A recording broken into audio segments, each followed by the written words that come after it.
Okay. So I will make it really short so we can catch up with the time. I just want to say that I'm a psychoanalyst from Tel Aviv Institute for Contemporary Psychoanalysis.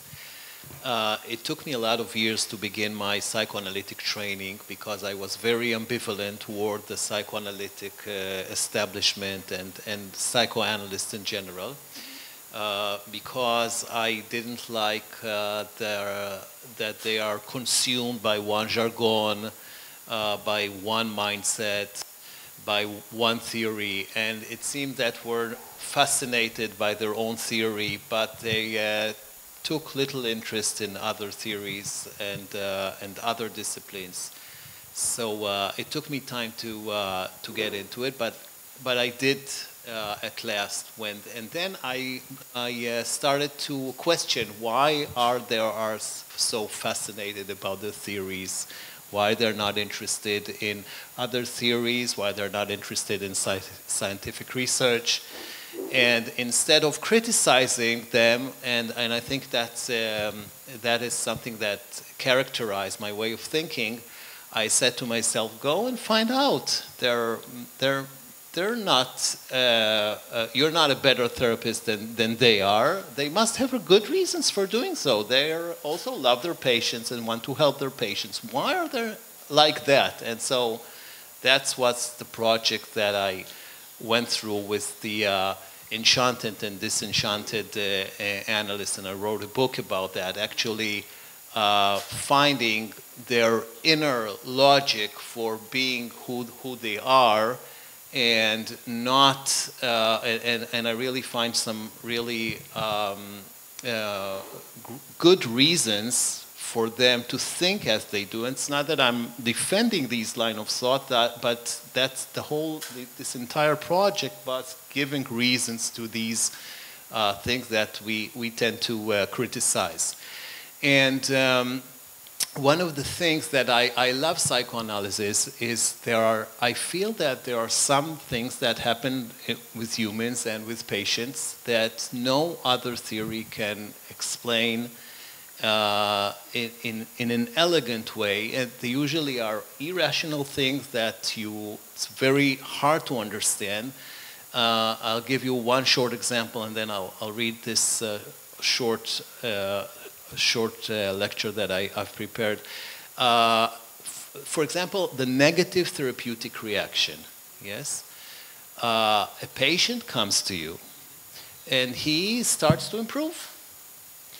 And he obviously gained a lot from your therapy, and he starts to hate you, criticize you, ridicule you, while he's improving at the same time. And things become very tense between you and the patient. At first, you try to be empathic toward him and to understand him, but then you're starting to get pissed off by him, and so that seems to be very irrational. Why would someone that you have helped him be so critical about you and so disparaging about you, and he makes you hate him? Why does that happen? It seems very irrational and an anomaly. And so this is kind of a thing that I feel that psychoanalysis have pretty good, elegant explanation for that. Freud explained the negative therapeutic reaction, and also Klein. But of course you have to, it's not something that is just the symptom that he hates you. It's a whole complex of personality that interferes there, and a whole complex of development that interferes there. And basically what Klein said is that it had the concept of envy, which means that the infant is actually has a relations with the caregiver, which is part of them. It's like he introjects and projects, and he has the aggressive instinct and the libidinal instinct, and these are the complex complex interaction between all these instincts and the objects he projects. And sometimes, for every infant, the phenomenon of envy says something like that, that the fact that he is dependent on the caregiver makes him feel vulnerable, makes him feel useless, makes him feel very weak. So he wants to be, he envies this. He envies that there is an external power that gives him that is so powerful, while he is so weak. So what he does is, with envy, he's like putting down, attacking the good object, so that good object is now not so good and not so powerful. He devaluates it, and now there is less envy, less jealousy in him. And that's what people do when they are envied. There is the regular jealousy, when you have something that I want, so I'm jealous at you. But there is also, envy is a much more severe term, which means that you underestimate, you mock someone because you want something of him, and then you reduce the level of envy and jealousy.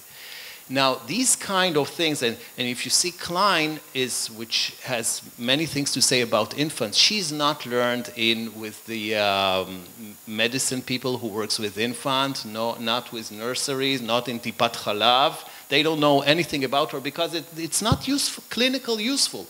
But she is useful for many clinicians who encounter such irrational phenomena like negative therapeutic reaction, and they feel that this is a quite good explanation to understand their irrational behavior of their patient. And it's this thing that made me attracted and fascinated by psychoanalysis. Okay, so now I would like to, my lecture is Freud as a cognitive behavioral therapist. I want to give a short story about Freud that not many people know about. I think there are many components in Freud theory and practice which incorporate elements of CBT. Of course, that was before CBT was even existed. And to illustrate this, I bring the case of Bruno Walter. Bruno Walter was born in 1876 and died in 1962. He was a conductor, a pianist, and a composer. He was born in Berlin. He left Germany in 1933 to escape the Third Reich, settling finally in the United States in 1939. He made recordings of major historical and artistic significance and is widely considered one of the great conductors of the 20th century. In 1906, Walter, then a young and ambitious conductor of great promise and eminence, consulted Sigmund Freud.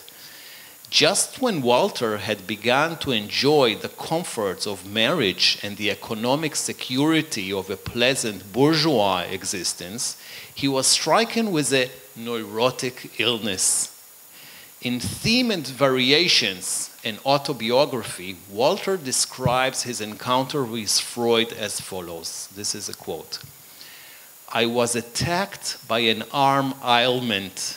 Medical science called it a professional cramp, but it looked like incipient paralysis. The rheumatic neuralgic pain became so violent that I could no longer use my right arm for conducting piano playing. I went from one prominent doctor to another. Each one confirmed the presence of psychogenetic elements in my melody. I submitted to any number of treatments, from mud bath to magnetism, and finally decided to call on Professor Sigmund Freud."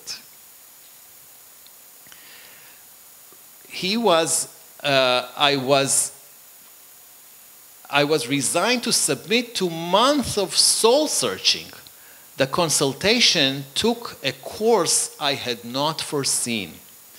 Instead of questioning me about sexual aberrations in infancy, as my layman's ignorance had led me to expect, Freud examined my arm briefly. I told him my story, feeling certain that he would be professionally interested in a possible connection between my actual physical affliction and the wrong I had suffered more than a year before. Instead, he asked me if I had ever been in Sicily.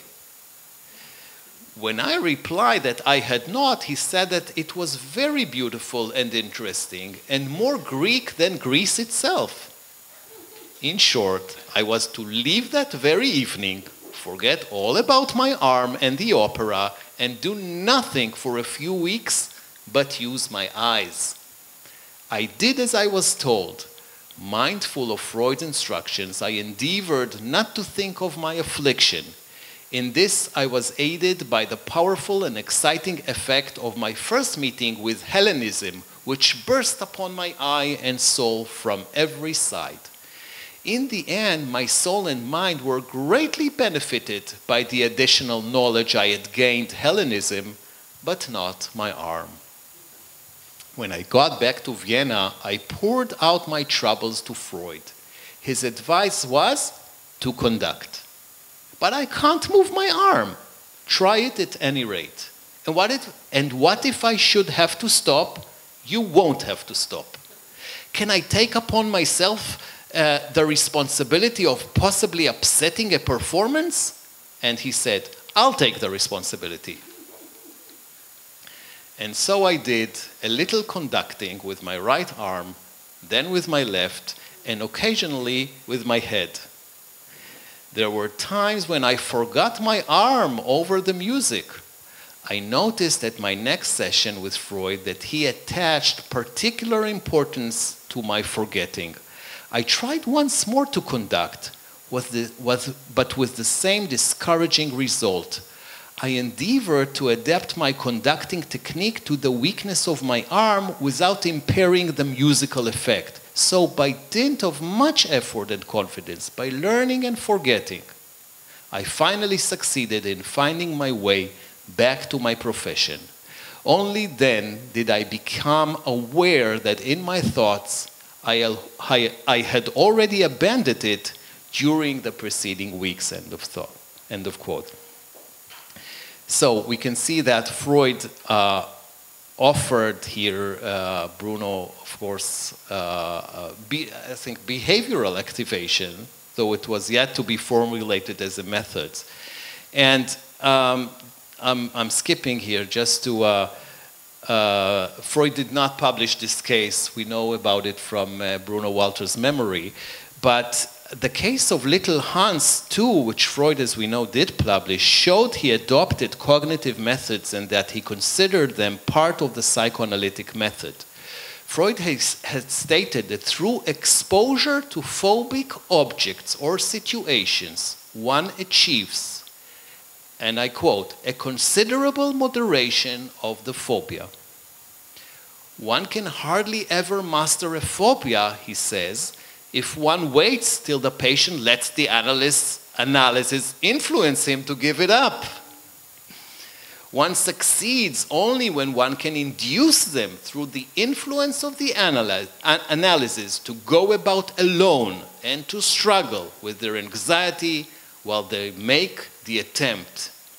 Indeed, Freud's theory included many ideas that could have served as the basis for the establishment of a psychoanalytic community supporting a cognitive behavior integrative therapy, but this community was never founded and never existed. And I just want to